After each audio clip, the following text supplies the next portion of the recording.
Ahora sí. Fenomenal. Bueno, pues como os decía, vamos a dar comienzo al ciclo de webinars organizado por Fundeci, entidad gestora de IRIA, la incubadora de realidades inmersivas de Almendralejo, y en esta ocasión de la mano de Singular. Muchas gracias a todos por participar. Eh, en este primer webinar llamado Creación de arte para escenas VR en Unreal, se trata de una actividad que organizamos gracias a la transferencia específica de la Red de Incubadoras Tecnológicas de Extremadura para la Secretaría General de Ciencia, Tecnología e Innovación y con la cofinanciación de fondos FEDER. Os vamos a poner un vídeo en el que vamos a hacer una pequeña explicación sobre en qué consiste la red de incubadoras tecnológicas de Extremadura para que la podáis conocer. A ver, decidme si la veis bien. ¿Se está cargando? ¿Está cargando? Vale. Venga. ¿Tienes una idea innovadora? Pues escucha con atención porque esto te interesa. La Red de Incubadoras Tecnológicas de Extremadura te ofrece el entorno perfecto para llevar tu proyecto científico o tecnológico al mercado. Si quieres desarrollar y validar un prototipo a escala preindustrial, puedes acceder a infraestructuras de vanguardia, tecnología de última generación, formación especializada y asesoramiento experto. Si tu proyecto genera valor a partir de recursos naturales, residuos o subproductos agroalimentarios, descubre la incubadora de alta tecnología en bioeconomía y economía circular. Y si lo tuyo es el desarrollo de software, contenidos digitales, experiencias inmersivas o inteligencia artificial, IRIA, la incubadora de realidades inmersivas, es para ti. Además, próximamente lanzamos Ítaca, una incubadora centrada en la transformación digital del sector agroindustrial. Red de Incubadoras Tecnológicas de Extremadura. Porque ahora tus ideas tienen un lugar para despegar.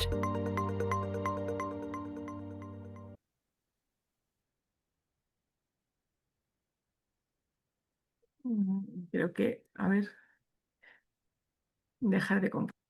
Aquí estamos. Bueno, para continuar voy a dar paso a mi compañera Lucía, que nos va a dar unas pequeñas pinceladas sobre la incubadora y cómo venir a vernos y cómo poder encontrar sinergias con nosotros. Muchas gracias, Mercedes. Pues nada, yo os voy a presentar brevemente la incubadora. Voy a compartir pantalla. Compartir. Vale, y presentar. Vale, ¿veis la pantalla completa? ¿La presentación completa? Se ve segunda página. Vale. Eh, a ver, compartir. Vale, compartir. ¿Ahora sí? Se está cargando. Ahora, perfecto. Vale. Pues nada, nosotros estamos en Almendralejos. Como su nombre indica, somos una incubadora de realidades inmersivas. Estos son brevemente los puntos que voy a comentar. Y nuestra empresa, la empresa gestora que estamos aquí para ofrecer asesoramiento y acompañamiento a los distintos proyectos incubados, Fundecid, que nos dedicamos al impulso del emprendimiento y la I+D+I en Extremadura, ofreciendo distintos recursos y poniéndolos a disposición de los ciudadanos. La red tecnológica de Extremadura, no me voy a detener más porque ya habéis visto el vídeo. Y este es el edificio en el que nos situamos, que estamos al lado de la estación de tren de Renfe, en el antiguo edificio Cenati. Los servicios que prestamos son la preincubación, cuando la gente todavía no tiene una idea, pues la convertimos en proyecto. La incubación, cuando ya se tiene un proyecto, se presenta la convocatoria y entonces lo impulsamos y ayudamos a que se desarrolle un producto mínimo viable. Y por último, la aceleración, donde damos el último empujón al proyecto para que pueda salir al mercado y obtener ya una retribución. Los servicios que también ofrecemos son los distintos eventos, meetups, hackathons. Próximamente habrá una Game Jam y lo que queremos es construir comunidades de emprendedores en torno a las realidades inmersivas. Además, también ofrecemos formación, como por ejemplo este tipo de webinars, para que los proyectos pues, puedan aprender sobre la tecnología, las posibilidades que tienen y poder sacar beneficio.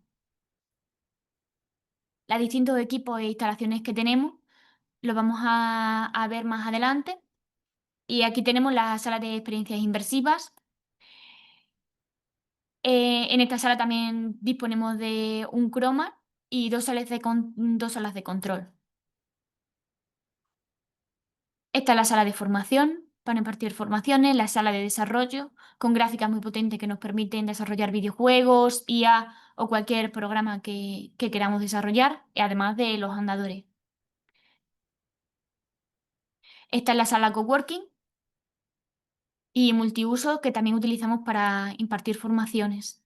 Y esto es una lista de todo el equipamiento que tenemos, que os invitamos a que veáis la página web ireovr.es para que podáis investigar más en profundidad todo el equipamiento que tenemos y las posibilidades de cada uno. Distintos visores, el escáner digitalizador, tenemos varios escáneres digitalizadores, el RevoPoint y el Leica, que el RevoPoint para piezas más pequeñas y el Leica para espacios más grandes, y escáneres de la industria 4.0, que también lo ponemos a vuestra disposición. Así que nada, os invitamos a que nos visitéis, a que nos presentéis vuestra idea de proyecto, y nos tenéis a Mercedes y a mí para lo que necesitéis. Ahora voy a dejar de compartir. Aceptar.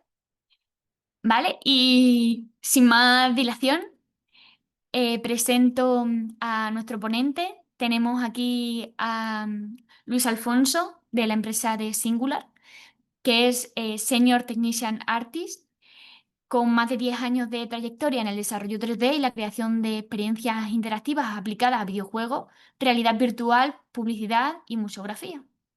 Muchísimas gracias, Luis, ya todo tuyo. Muchas gracias. Pues voy a compartir.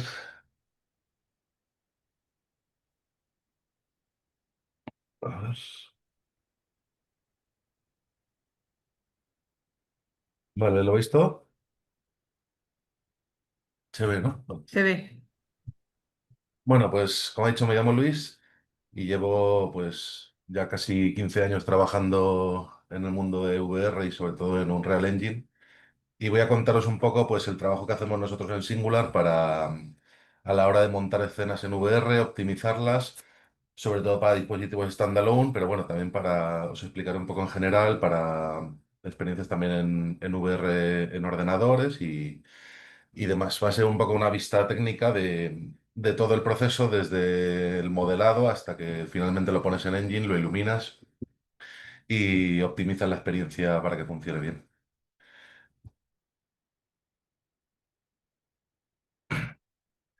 Bueno, aquí tenemos un poco un pequeño resumen de lo que vamos a hacer. Vamos a empezar hablando del planteamiento de las escenas, la importancia de la preproducción y cómo estructuramos el proyecto, para luego pasar a realizar los assets que vamos a incorporar a la escena, ver cómo podemos mejorar y tardar el menos tiempo posible en tener assets ya preparados que funcionen finalmente. Luego pasaremos a la parte de iluminación, materiales, shaders y VFX, que la veremos un poco por encima, sobre las cosas que se pueden y que no se pueden usar. Y después finalmente veremos una parte de profiling, que es cómo detectar los cuellos de botella que podemos tener en las experiencias, los casos más comunes que hay de problemas y cómo solucionarlos. Y al final os contaremos un par de acciones que hemos realizado nosotros en proyectos que hemos hecho hace poco, los problemas que hemos tenido y cómo los hemos solucionado para que se visen bien. Bueno, lo principal antes de empezar con un proyecto siempre es intentar optimizar el workflow y pensar bien todo lo que queremos hacer y cómo vamos a hacerlo. para que la idea esté estructurada y no perdamos tiempo teniendo que volver atrás y a repasar assets y a revisar assets. Entonces, lo primero que vamos a ver son los tipos de realidades a las que nos podemos enfrentar.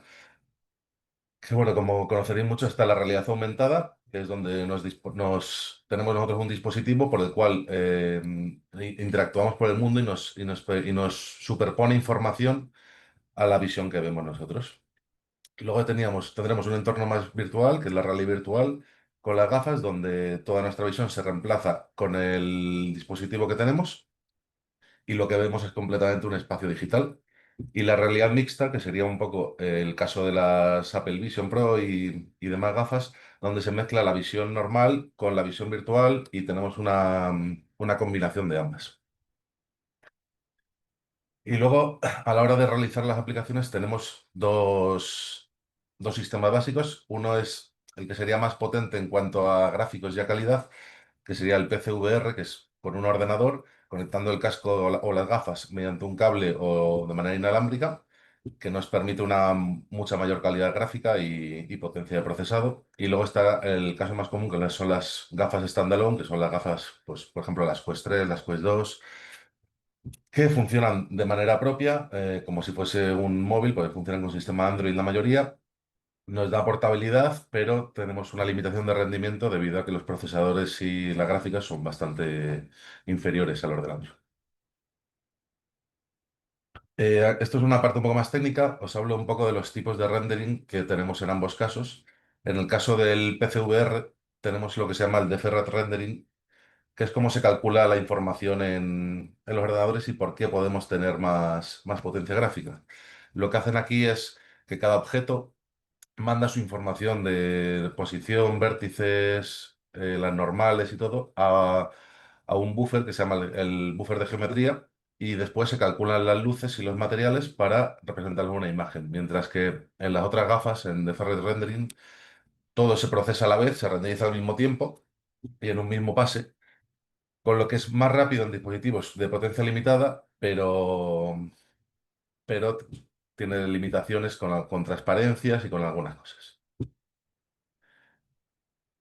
Lo siguiente que voy a explicar es los tipos de VR que hay actualmente, que se dividen en tres tipos. Normalmente está el punto de vista fijo, que es cuando la experiencia, nosotros no nos podemos mover, estamos situados en un espacio, en un punto fijo de la escena y podemos girar con la cabeza e interactuar con los objetos a los que tenemos alcance con nuestras manos.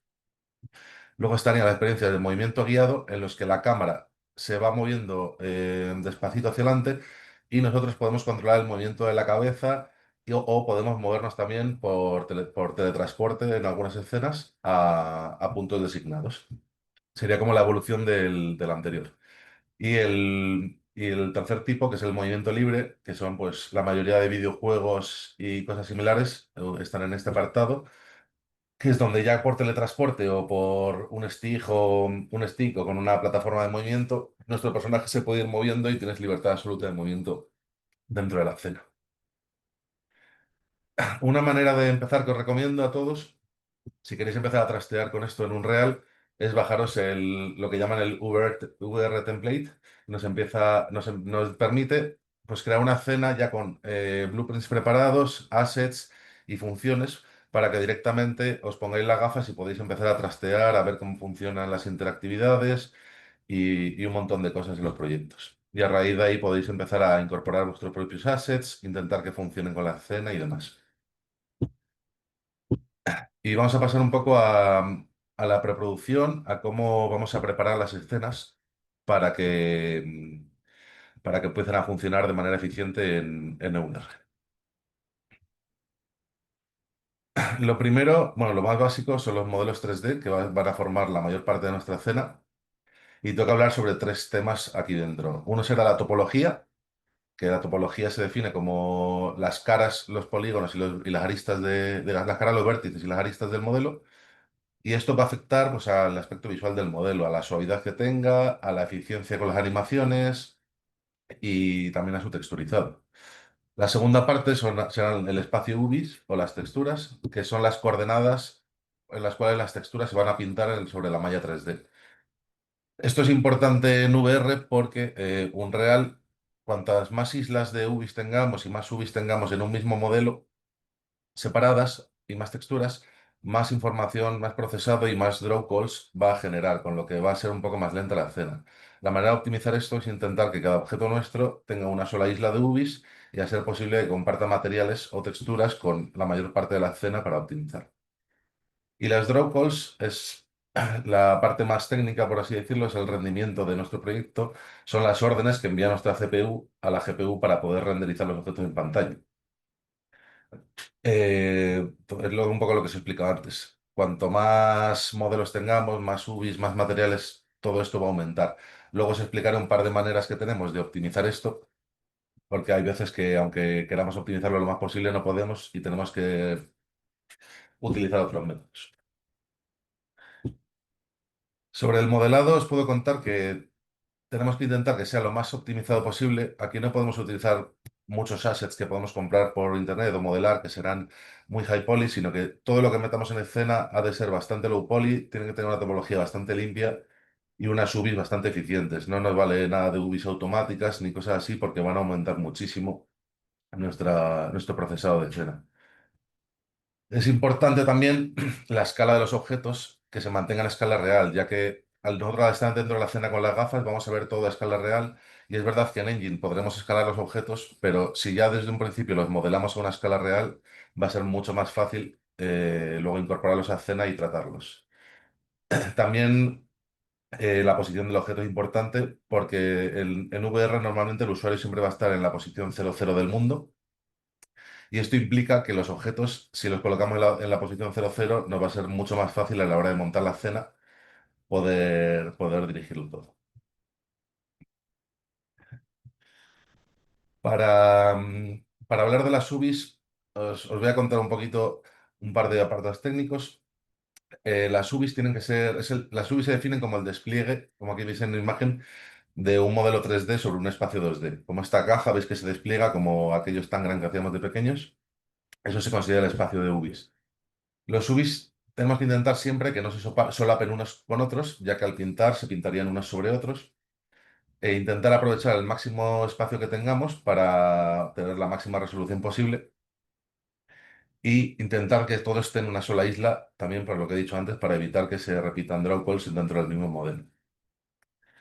Os puedo hablar también del Texel Density, que es algo un poco más complejo. Es la manera de representar las texturas y bueno, y las UVIs dentro del mundo 3D. Normalmente los objetos que están en un primer plano, que llamaremos objetos protagonistas, van a tener una densidad de textura mucho mayor que los objetos lejanos, ya que los vamos a ver en primer plano y nos interesa pues que tengan más resolución y que estén en más importante. Entonces, todo el proyecto tiene que tener una densidad acorde. No puede haber de repente un objeto con mucha densidad atrás y otro delante, porque va a causar que nosotros por las gafas lo veamos se va a notar, vamos a ver como un salto de calidad entre uno y otro.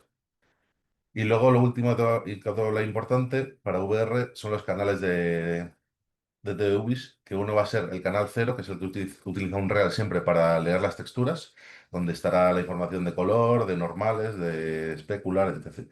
Y el canal uno, que será el line map, que lo ideal sería generarlo nosotros mismos, porque podemos aprovechar mucho mejor el espacio, pero bueno, un Real tiene un logaritmo bastante bueno un algoritmo, perdón, para generarlos. Hablando de las texturas,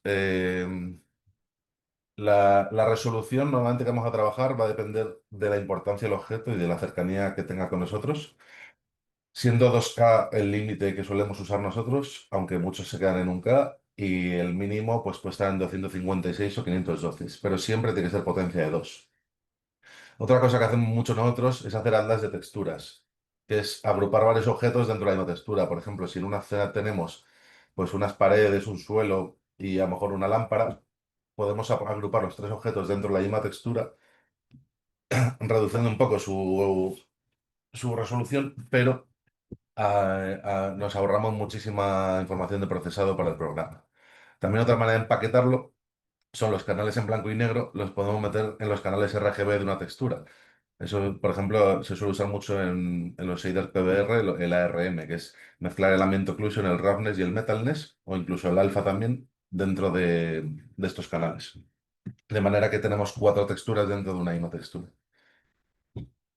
También otra cosa importante es intentar limitar las transparencias al mínimo, ya que en VR son bastante costosas, ya que todo se renderiza dos veces. Eso tenemos que intentar tenerlo en cuenta porque si empezamos a poner ventanas, cristales y demás cosas, va a pesar mucho. Hay maneras de intentar simular cristales o cosas que pueden dar el pego sin que tengamos transparencia real en el cero. Y luego un par de detallitos para optimizar. Para Android y Standalone se pueden activar los minmaps, que es una función de Unreal que lo que hace es que automáticamente genera texturas de menor o mayor calidad en función de la distancia en la que estemos nosotros de esa textura. Y para PC se pueden usar las texturas virtuales que no se cargan directamente en escena y hacen que vaya mucho más fluido todo. Ahora os voy a enseñar un poco lo que solemos hacer nosotros siempre en las escenas para optimizarlo. En lugar de modelar todos los edificios, por ejemplo, de una ciudad y demás, nosotros trabajamos siempre con kits modulares, que viene a ser como un set de Lego en el que estudiamos un poco los edificios y las formas que vamos a tener y lo dividimos en pequeños trocitos que lo montamos. Os voy a enseñar un vídeo en el que se enseña un poco cómo lo que quiero decir. Aquí podéis ver una casa en la que con un kit modular la montan y luego pintando una máscara simplemente van cambiando de materiales y texturas con kits, con sets. Y eso te da pues posibilidades de hacer muchísimas formas y edificios diferentes con el mismo kit, como podéis ver. Esto te permite pues que eso, crear escenarios mucho más grandes habiendo gastado muy pocos recursos.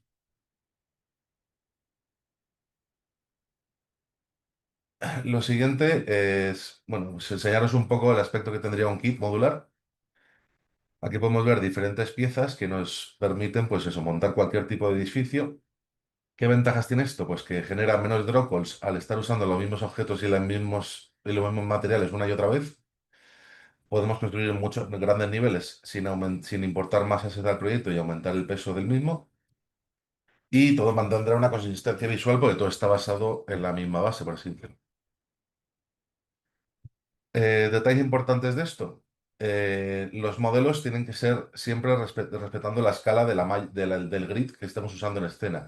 Generalmente en un real son centímetros, así que trabajaremos en módulos de 50, 100 o 200 centímetros.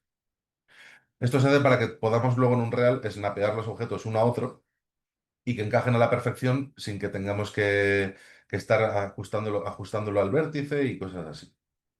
Intentaremos siempre que sea lo más low poly posible, como hemos dicho antes, y colocando el pivote siempre en una esquina, como mostramos aquí en el cuadrado, para para que sea más fácil lograr el snap entre las piezas. Luego en un real, en la medida de lo posible, intentaremos que las colisiones siempre sean simples, aunque bueno, a veces alguna podremos poner más compleja, pero todo lo que sean cálculos simples siempre es bienvenido en VR. Ahora os voy a hablar un poco del tema de las draw calls. Como he dicho antes, es la información que transmite la CPU o la GPU, y en VR es importante intentar mantenerlas por debajo de 1000 draw calls al frame, aunque en PC se puede duplicar o triplicar el valor, depende del ordenador que dispongamos. Si tenemos una buena CPU y una buena gráfica moderna, es posible que podamos aumentarlo más. Estos son un par de truquitos que hay en Unreal que permiten, como ya he dicho antes, si no podemos optimizar de manera previa, optimizar ya dentro de Engine. Que es, por ejemplo, objetos que sean parecidos, podemos activarlos como instancet, que eso es lo que hace distanciar los objetos y permite hacer copias del mismo objeto que tenga el mismo material en un solo droplet. Esto nos agiliza mucho, por ejemplo, si estamos poniendo pues, árboles, farolas o elementos que se repitan mucho en escena, esto va a acelerarlo mucho. Luego, los handlers de texturas que se pueden generar, como hemos dicho antes, para que varios objetos tengan el mismo material. Eso también optimizará los draw calls. Crear los propios materiales instanciados. Si el mismo material está usado en varios objetos diferentes, al instanciarlo también se agrupará dentro de un mismo draw call y generará menos procesado. Eh, Al agrupar las mallas también, eso se puede hacer dentro de Engine, mergear actores juntos. Por ejemplo, si queremos montar algún edificio, lo podemos juntar en uno y eso hará que se reduzca porque los objetos los interpretará como uno solo. Y luego otra opción que nos permite Unreal de manera muy fácil es generar los LODs, que son, se llaman los niveles de detalle de los modelos, que los genera de manera automática y nos permite poder, según la distancia que tengan con la cámara del objeto, reducirlo de polígonos para que la carga en escena sea mucho menor. Y la verdad es que Unreal tiene de los mejores algoritmos en este sentido. Ahora vamos a hablar un poco de el apartado de shaders, iluminación y un poquito de VFX o efectos especiales dentro de las escenas. Los principales tipos de shaders que podemos usar en VR, porque no se pueden usar todos, son los siguientes. El clásico PBR, que es el estándar universal ahora mismo, que usa pues, los mapas, las texturas de base color, roughness, metallic, normales, y es compatible generalmente con todos los VR.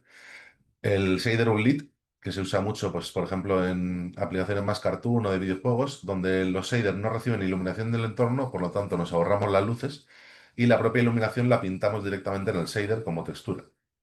Eso se ve mucho pues, en algunas series de tipo cartoon o cel shading, hacen mucho este tipo de cosas. Tienen muy poco coste en el rendimiento estos shaders. Para usar transparencias, lo preferible es usar o Masked, que es una máscara simplemente donde podemos recortar una textura alfa a la parte del modelo, por ejemplo, lo que serían las hojas de un árbol para hacer para hacer que la hoja tenga forma y etc., en lugar de modelarlo. Esto no calcula transparencia parcial, o sea que no puede tener un poquito de transparencia, pero es compatible con VR y no consume demasiado.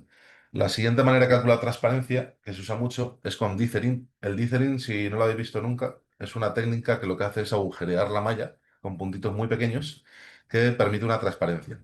El problema de esto es que puede generar un poco de moiré y a distancia se puede notar un poquito. Pero es una manera de tener translucencia sin consumir mucho, porque al final sigue siendo un shader de enmascarado. Luego los shaders planos, que son shaders con colores planos, se pueden usar para algunas cosas determinadas y tienen un coste gráfico bajísimo. Y finalmente el shader de translucencia, el translucent. Este shader usa transparencia parcial, es lo que sería, por ejemplo, el shader de una ventana o de un vaso de cristal. Es recomendable usarlo en muy pocas escenas y con mucha cabeza, ya que consume bastante y nos va a ralentizar bastante la escena. O sea, puede pegar bajones de FPS muy considerables. A la hora de iluminar, a pesar de que ahora en Unreal está el lumen muy fuerte y está saliendo por todos lados, eh, ahora mismo solo es compatible con PC VR, o sea, necesitas un equipo muy potente para poder usarlo y todavía se encuentra en Early Access y da bastantes problemas. Así que de momento no os recomiendo usarlo, pero bueno, si queréis probarlo y tenéis un ordenador con pues, mínimo una 4090 y una CPU buena, podéis empezar a trastear con él y podéis hacer cosas que funcionen. Pero en su lugar, pues vamos a mirar la manera de iluminar tradicional, que es la que se suele usar. Que básicamente se resume en usar siempre luces estáticas en la medida de lo posible, ya que las luces estáticas las podremos bakear en la textura y no van a consumir apenas procesado. Las luces dinámicas se podrán usar en según qué escenas, pero son bastante costosas en VR. Hay maneras de simular luces dinámicas que en realidad no están haciendo, por ejemplo, con una geometría con transparencia o algo así, que va a consumir menos que la luz dinámica, pero al final la estás falseando, o con otros métodos de iluminación similares. Luego siempre hay que intentar en VR limitar la cantidad de luces que hay en la escena, ya que los modelos con más de cuatro luces no, con más de cuatro luces recibiendo luz, o sea, el mismo modelo, tiene problemas y va a consumir bastante más. Lo ideal serían menos, pero bueno, cuatro es como el máximo que podemos optar. También os recomiendo activar los Shadow Maps en lugar de usar las sombras dinámicas. Las sombras dinámicas van a consumir muchísimo porque van a coger información directamente de la luz, del punto de luz que tengamos, mientras que los Shadow Maps hacen un precalculado y simulan esas sombras, no es en tiempo real, por así decirlo. Para dispositivos móviles o standalone, siempre luces bakeadas, o sea, prácticamente no hay opción ahí. Y optimizar los lightmaps si podemos, o si no, generarlos con Unreal, pero si podemos hacerlo nosotros para que no tengan overlaps, aprovechen el máximo de espacio y tengan buena resolución.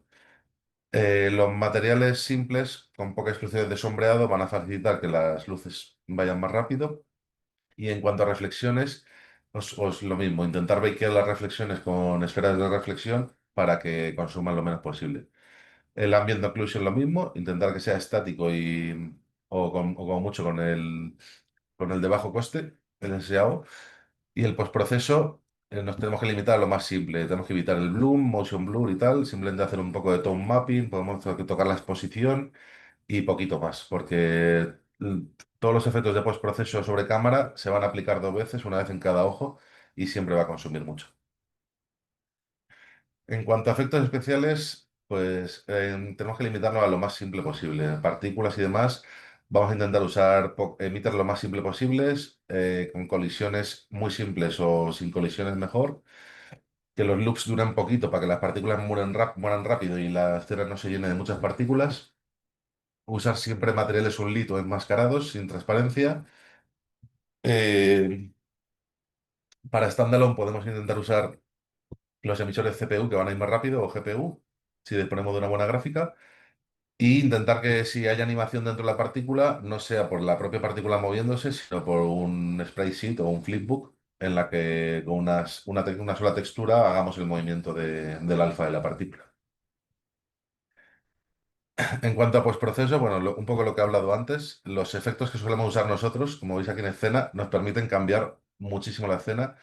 La exposición manual nos permite ajustar la exposición de la escena, si hay más luz, menos luz en la escena. El Sharpen va a afilar un poco los bordes de los objetos y junto al anti-aliasing mejorará el aspecto visual sin mucho coste. Y el Tone Mapping nos sirve para cambiar completamente un poco el sentimiento y el color que hay en la escena para transmitir otra cosa. Aquí veis que simplemente con cambiar un poco el Tone Mapping y cómo se afectan los colores, cambia radicalmente la escena.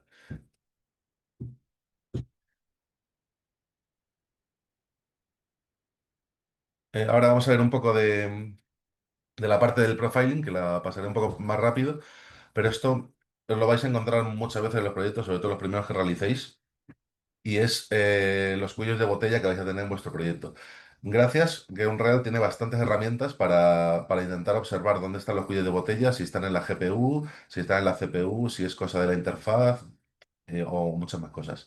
Tenemos dos sistemas que son los Stats Command, que se ponen por comandos de consola, y nos permiten utilizar en tiempo real y en medio del desarrollo, ver los FPS, la carga que tiene la GPU y tal.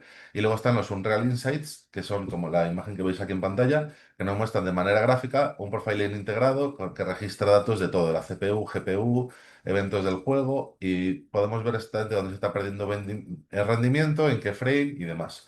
Aparte de esta gráfica, tenemos también una ventanita que nos saldrá al lado con una línea de tiempo y la carga en números de toda la escena. Las herramientas, o sea, para poder realizar estas herramientas, las gafas tienen que estar conectadas y el modo VR previo activado. Es muy importante eso para que se perfile todo la GPU y la CPU como si fuese hardware final y estuviese ya el producto de manera independiente, no desde otro ordenador. Aquí veis la otra ventana donde aparece el profiler. Y aquí podemos ver los tres tipos de información que nos transmite. Nos transmite los Memory Insights, que muestra el consumo de memoria de cada llamada del proyecto, cada draw call y cada evento. Los Timing, que es la línea de tiempo que os hablaba antes, donde muestra los eventos que surgen y los picos, donde consume más memoria y FPS es la escena. Y los Slates Insights, que es ayuda a mejorar el rendimiento de la UI y se puede instalar aparte. Esto hace que la UI que tengas, la interfaz que tengas en tu proyecto, tenga también un profiler propio donde te diga que cada elemento, la animación de los botones, la carga entre escenas que estás haciendo con la interfaz, lo que está consumiendo. Una cosa que se usa también bastante ahora para optimizar escenas que están en crisis se llama el Foveated Render, que es para mejorar el rendimiento gráfico enfocando solo la zona donde mira el ojo. Esto solo es posible con gafas como Quest Pro y que tengan eye tracking o que tengan un eye tracking fixed como las Quest 2 o 3, que es el centro de la escena siempre. Esto con eye tracking funciona bastante bien ya que nuestro ojo, donde se fije en la escena, va a estar más enfocado y el resto le va a perder resolución. Pero como funciona la visión periférica nuestra, va a ser una pérdida de resolución que nuestro cerebro va a descartar y va a ver la escena como realmente es. Si te fijas, sí que es verdad que puedes apreciarlo un poco, pero a simple vista es una manera bastante buena de solucionar problemas de rendimiento en escena y que nos van a dar bastantes FPS. Aquí se puede ver un poco pues, el punto de donde está mirando el ojo y ya el blend que hace hacia la visión periférica, que es donde está todo más desenfocado y con menor resolución. Ahora os voy a explicar un par de casos reales que realizamos nosotros en nuestra empresa, sin hablar del proyecto, pero bueno, os voy a explicar un poco a lo que nos hemos enfrentado. Este caso en concreto teníamos que representar una ciudad enorme en VR y era completamente inviable porque la cantidad de modelos 3D que teníamos que meter en escena era, pues, estaban llegando a los miles. Entonces, como iba a ser inviable para los FPS que necesitábamos, lo que hicimos fue crear la escena entera en 3D y crear una cámara 360 en el centro, en el 00, donde iba a estar el jugador, para poder renderizar una imagen X rectangular con todos los edificios ya iluminados y texturizados con su shader. De esa manera conseguimos hacer una imagen, como veis ahí abajo, en la que todos los edificios están renderizados, pero en realidad es una imagen 360 a tu alrededor. Tú en realidad no tienes nada en la escena. Y de esa manera, ahora poniendo elementos cerca, como la barandilla y eso, que eso sí es 3D, da la sensación de que como tú no te puedes mover, sí que todo el escenario a tu alrededor es un mundo 3D. Y esta es una técnica muy buena, lleva tiempo prepararla, pero de una escena que te va a un poquísimo de FPS pasas al máximo directamente. Uy, se ha perdido una diapositiva. Y otra cosa que, por ejemplo, que podéis hacer también, que hacemos nosotros mucho, es lo de los tilesets que he hablado antes. Todos estos edificios también fueron montados con tilesets, con partes para agilizar, pues eso, cuando tienes que modelar tantísimos edificios, lo que haces es hacer elementos repetitivos que puedan ser, pues, repartidos por la escena y montados para crear una variedad enorme de edificios y que no se note la repetición. Y ahora pues pasamos a un poco el turno de preguntas. Si queréis preguntar algo, veo que Alejandro ha preguntado algo. Si queréis os puedo dar voz y pasamos. No sé si Mercedes o Lucía quieren decir algo, pero vamos, si no pasamos a las preguntas. Alejandro dice que con los kits modulares, tener cientos de objetos en escena tiene mejor rendimiento que solo objetos ya creados. Sí, a ver, pues los kits modulares, como he dicho, al tener los mismos materiales y demás, se van a procesar dentro de un solo draw call. De todas maneras, si tuviésemos muchos en escena, podemos agruparlos dentro de un mismo actor en edificios y eso hará que ese edificio se procese dentro de un solo draw call también. Hay varias maneras de optimizarlo, pero sí, en general, los kits modulares siempre van a ser mejores que tener objetos por separado.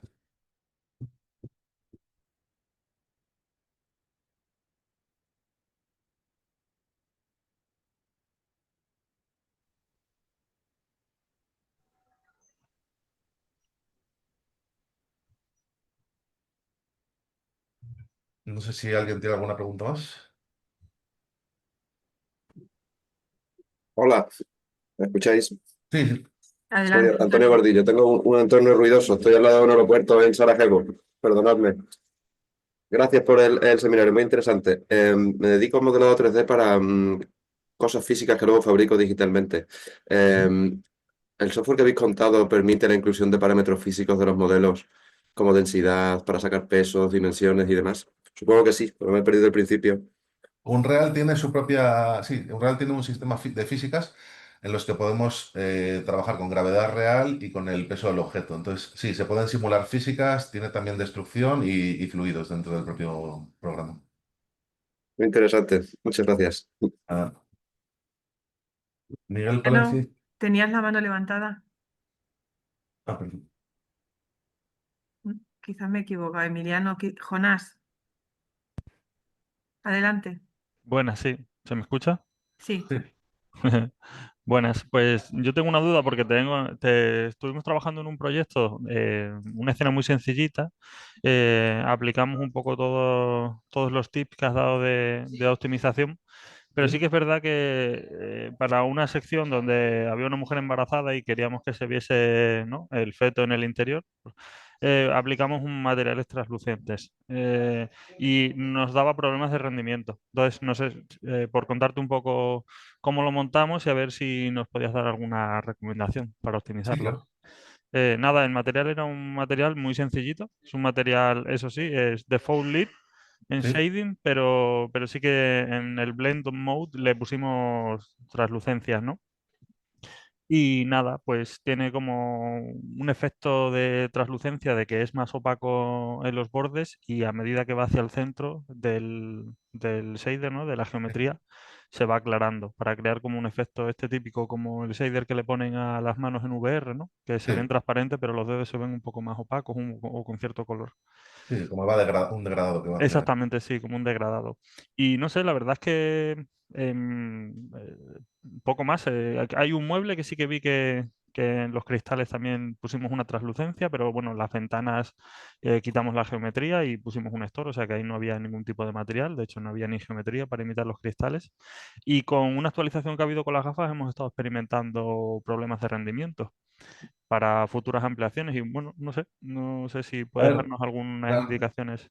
realmente si es solo una de transparencia o un degradado, podéis intentar cambiarlo de lead a un lead y hacer que sea simplemente un degradado de color.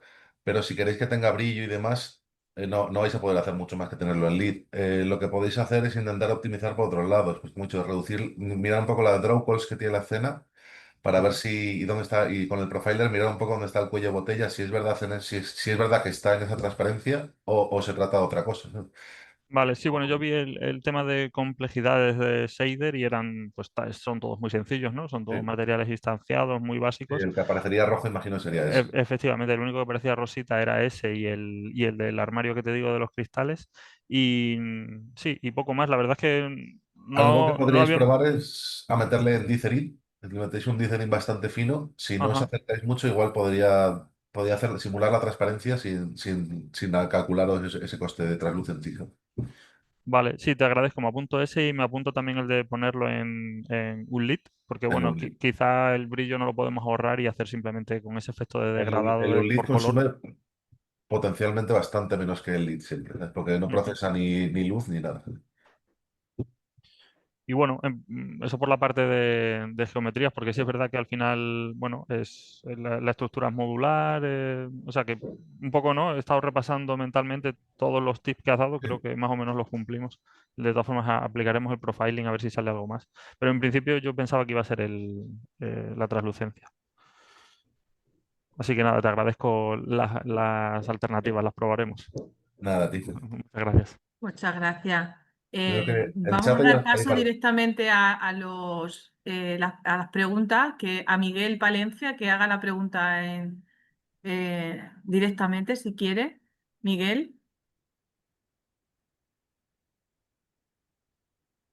Miguel, Bueno, si no le responde directamente. vale, Si tendrá micrófono igual o no. O no va a vale, pues hablar. Pero bueno, el funcionamiento en Unity es similar. Sí, la verdad es que los dos motores son bastante similares en cuanto a todo, sobre todo el tema de los batches y los draw calls. En Unreal se llaman draw calls, en Unity se llaman batches, pero, pero funcionan similar, ¿sabes? Son muy similares. La optimización es prácticamente la misma. Unity es verdad que cuantos más... Unity es verdad que procesa un poco más peor los objetos 3D que Unreal, porque Unity cuantas más... por ejemplo, si un objeto tiene varios materiales, Unity lo divide en dos draw calls diferentes porque considera que son dos objetos diferentes y los renderiza por separado y luego los junta. Y tiene alguna limitación más así, pero luego tiene otras ventajas en otros campos. Pero vamos, sí, en general en todas las tips que he dado aquí se pueden usar en Unity de manera similar, es casi un espejo. Y gracias, Luis. Alejandro Damos paso a dice... Alejandro Jesús. Jesús. No sé si tienes micro, ¿te apetece o puedes hablar?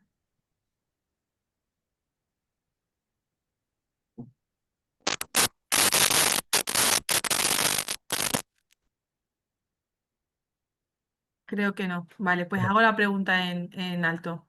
Alejandro nos pregunta, dice, también has dicho que hay una abreviatura, AV Pro es una unidad realidad mixta. Pensé que era una realidad virtual. A continuación nos dice, tengo entendido que las transparencias aumentan mucho el filtrante. En VR todavía es peor. Sí, las AV Pro, las Apple Vision Pro, es verdad que pueden ser usadas como gafas de realidad virtual, pero el principal uso que le han dado de momento es la realidad mixta, aunque también se pueden usar para reproducir aplicaciones de realidad virtual. Y la segunda pregunta, Ah, el fill rate, sí es verdad, las transparencias aumentan muchísimo el fill rate porque al renderizarse dos veces y calcular todos los IDE que están detrás, sobre todo en las gafas standalone, al procesar de todo en el mismo, en un mismo pase, es una locura lo que aumentan. Por eso, simplemente con poner una transparencia en escena, muchas veces os vais a ver que de repente os reduce la escena a 40 FPS y, y no vais a saber muy bien por qué, pero es así, que aumenta el fill rate muchísimo porque se renderiza varias veces. Antonio Gordillo Sí. nos pregunta cómo es el interface de Unreal con otros formatos de ficheros en 3D. Me refiero a su entrada y salida de modelos para poder integrar con otro software. Vale. Unreal principalmente trabaja con FBX, es lo con el formato que mejor se lleva. El FBX le puedes traer materiales, puedes traer información de animación, rigging y todo prácticamente. Unreal sería el formato principal con el que trabajemos. Luego, en cuanto a imágenes, puedes trabajar con prácticamente cualquier formato que Unreal lo va a leer y vas a poder aplicarlo, ya sea TGA, XR, PNG, JPG, como lo que quieras. Y también puede trabajar bien con Alembic y con demás y algunos formatos más, GLB, STL también puede leer para por ejemplo, simulaciones de fluidos y demás. Gracias, justo a eso me refería. Es que tenemos muchos modelos que se pueden integrar en un panorama y luego sacar el panorama para fabricarlo en 3D, con impresoras y demás. Y eso es Eso es. interesante para nosotros.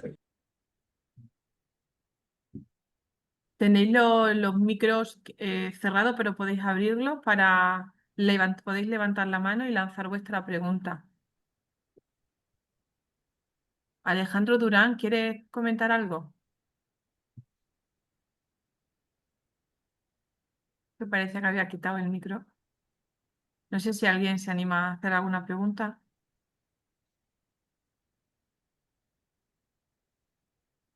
Guillermo, adelante.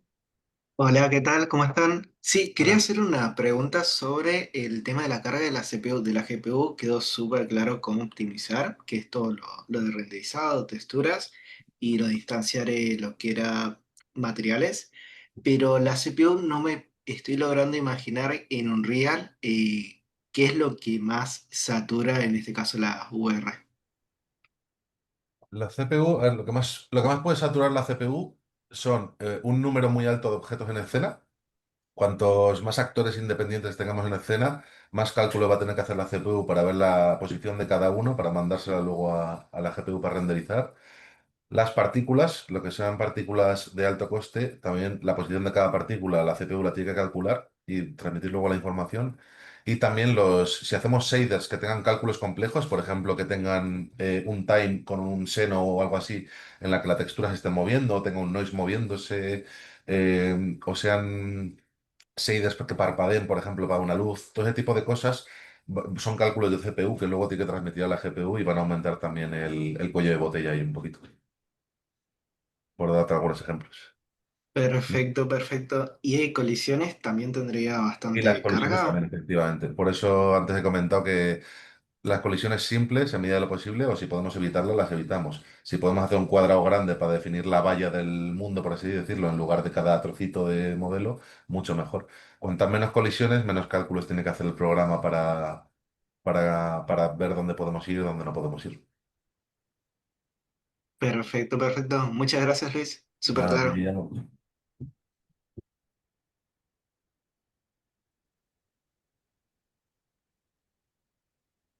Tiene otra pregunta Alejandro Durán, que dice, no se me escucha el micrófono, disculpad. Por mi parte, preguntar si en este tipo de proyectos tiene utilidad el duplicado instanciado de objetos o dos objetos iguales copiados.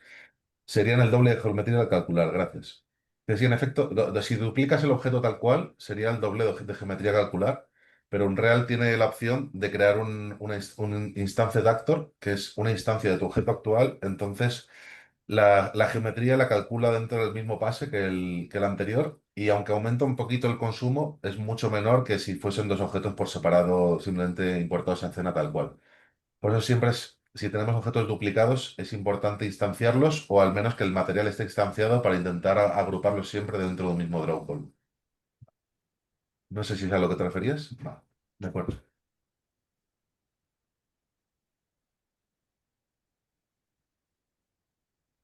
¿Alguna pregunta más?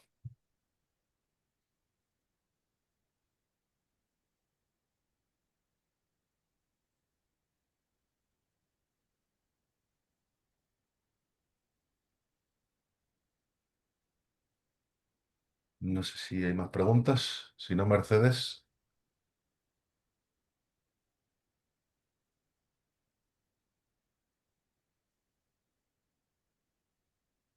Bueno, pues si no hay más preguntas, yo vamos a lanzar una pequeña encuesta para que podáis valorar este webinar. A ver, a ver.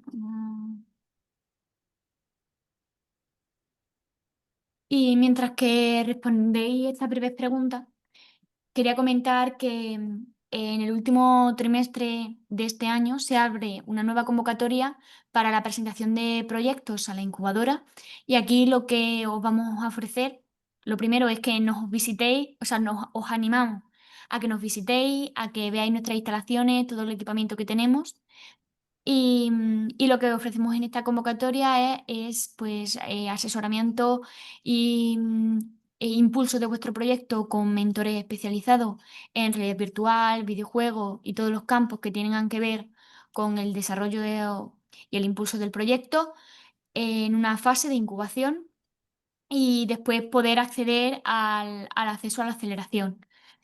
Tendréis acceso, pues eso, al espacio, a equipamiento, a ferias para dar a conocer vuestro producto, el networking con distintas empresas. Así que nada, os animamos a que le echéis un ojo cuando salga, que estéis pendientes de las redes, que visitéis nuestra página web. Y muchísimas gracias a todos y a todas por asistir a este webinar.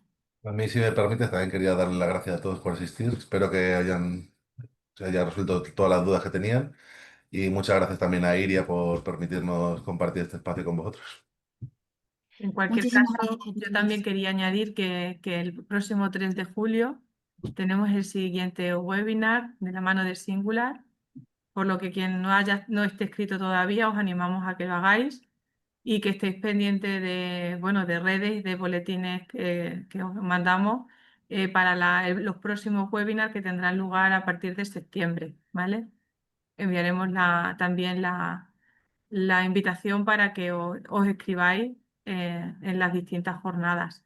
Y nada, como bien ha dicho Lucía, se prevé que se lance la convocatoria, pero también se ofrecen servicios de talleres como los que tenemos, talleres y webinars, y por otro lado, la posibilidad de validar y testear en la propia incubadora sin estar incubados, ¿vale? Es decir, que si tenéis algún trabajo de fin de grado, de fin de máster o grupo de investigación, que creo que hay algún miembro por aquí, que podáis pues validar y testear esos proyectos de investigación que estáis llevando a cabo, ¿vale? Justificando la necesidad. En cualquier caso, podéis poneros en contacto con nosotros y os comentamos con más detalle. Bueno, pues muchísimas gracias y que tengáis un buen día. Muchas gracias. Vosotros, un gusto. Gracias. Buen día. Hasta Buen luego. día, hasta luego. Adiós.